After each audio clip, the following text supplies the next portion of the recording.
News channel AMS AP news కి స్వాగతం సుస్వాగతం. హెల్మెట్ ధరించకుండా ద్విచక్ర వాహనం నడుపుతున్న యువకుడికి ఏపీ మంత్రి సవిత హితబోధ చేశారు.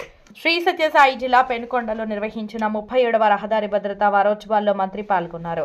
సోమందేపల్లికి చెందిన సాయి అనే యువకుడు హెల్మెట్ ధరించకుండా బైక్ నడుపుతున్నాడు అంటూ మంత్రి సవిత నేరుగా అతడి తల్లికి ఫోన్ చేసి మాట్లాడారు. 2.5 లక్షలతో ఆ బైక్ కొనుగోలు చేసినట్టు యువకుడి తల్లి చెప్పారు. వాహనం కొనివ్వగానే బాధ్యత తీరిపోదని, పిల్లలకు హెల్మెట్ ధరించడం అలవాటు చేయాల్సిన బాధ్యత తల్లిదండ్రులదేనని ఆమె మంత్రి సూచించారు. బైక్ కొనిచ్చినావు, చాలా సంతోషం. మరి కష్టపడి బైక్ కొనిచ్చినావు. మీ అబ్బాయి ఏమో హెల్మెట్ పెట్టుకోకుండా బండి తోలుతా ఉన్నాడు.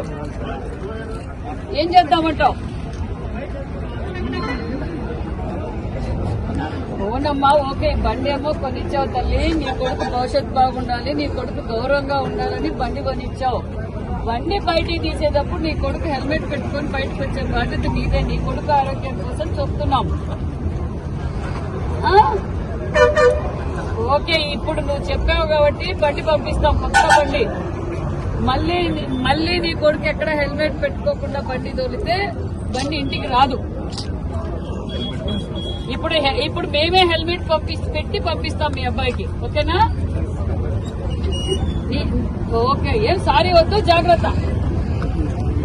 ఓకే అమ్మా, థ్యాంక్ యూ.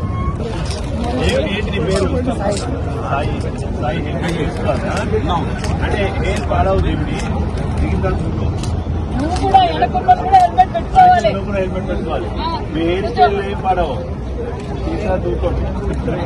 మనం బాగుంటే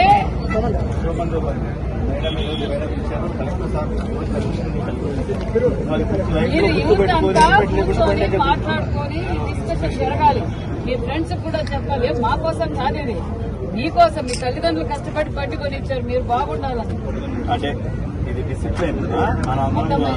మీ సేఫ్టీ కోసమే. సిటిజన్స్ మనందరం డిసిప్లిన్ గా ఉండాలి రోడ్ సేఫ్టీ.